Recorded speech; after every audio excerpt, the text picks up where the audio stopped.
Yes, sir. Sir, I know in terms of the state legislature and medical marijuana, you said in the past that you want certain limits put in place before you sign off on a bill on that. Has anything changed since earlier in the fall, or you got the same stance? No, as I have said many times, I think those individual legislators who worked on the marijuana bill, and I know they want you to call it a medical marijuana bill, but I'm going to call it the marijuana bill as it currently exists. Those individuals who worked on it made a lot of improvements to the initial draft, and I commend them for those improvements. However, as it currently stands, an individual can get a marijuana card by going to their physician.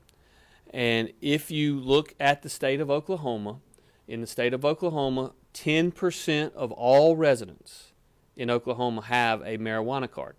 If 10% of all Mississippi residents get a marijuana card, if we just aren't more apt to do it than Oklahoma, but just similarly apt to do it. And if you look at our demographics, there's some similarities.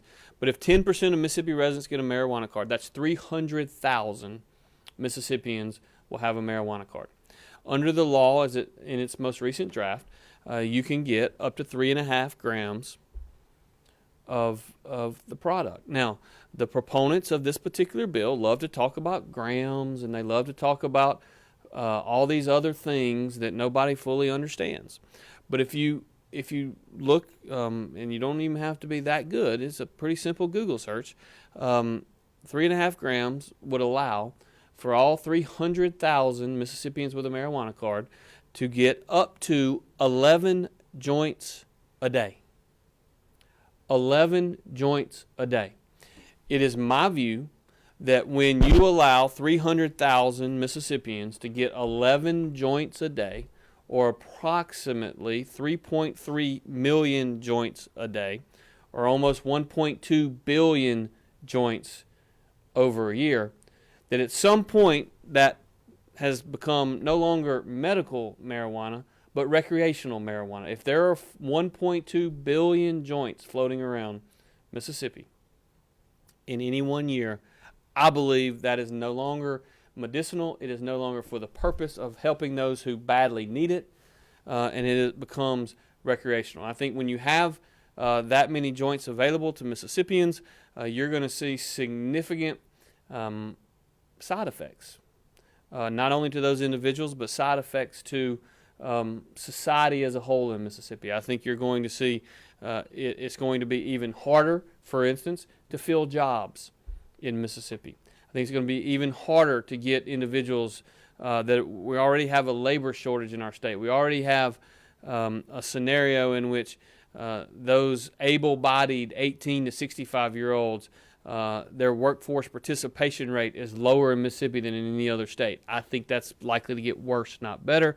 And, of course, I think the crime and other things that go along with it, I think, are likely to go up. I predict that if the bill passes in its current form, that it's the day that it is its most popular, both amongst Mississippians in general, as well as for those Democrats who vote for it, and I think the Democrats will vote for it by and large overwhelmingly, and for those Republicans that choose to join them, I think it becomes less popular every day after it passes.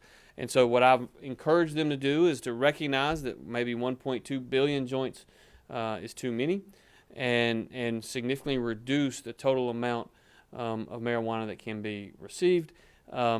So far, we've had conversations regarding that. They don't seem some of the those who have done the negotiating have not seemed likely to want to do that.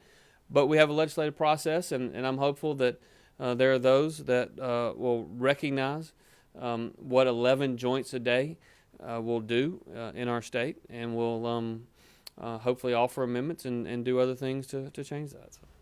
Yes, sir. Oh, me, sorry.